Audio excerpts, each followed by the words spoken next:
ما يحمله خان العطيشي أو العطشان من أهمية تراثية في محافظة كربلاء لم يكن حافزا على ما يبدو لمنحه الاهتمام اللازم، وسمح للزمن بممارسة سلطته على أحد جدرانه التي سقطت بسبب الإهمال، الأمر الذي يهدد ما تبقى منه بالانهيار أيضا.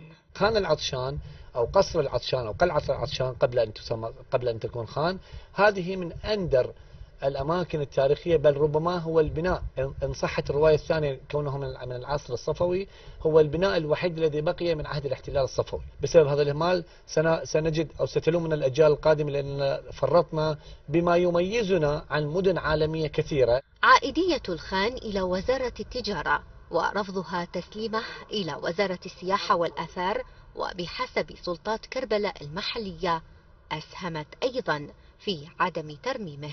نطالب من خلال قناتكم وزارة التجارة بأن تتساعد مع وزارة السياحة والآثار لإعادة وترميم هذا الخان. وزارة التجارة تمانع، تقول لك أنا موقع تجاري ما أنطيه وأستلم أرض غير تجارية، طوني موقع تجاري مرموق مثل هذا أو أحسن من عنده أوافق. ويرجع بعض المؤرخين إنشاء خان العطشان أو العطيشي إلى فترة الاحتلال الساساني للعراق ما بين القرنين الرابع والخامس الميلاديين كحصن عسكري لصد هجمات الروم على المنطقة، فيما يؤكد آخرون بناءه أيام الدولة الصفوية ما بين القرنين العاشر والرابع عشر الهجريين.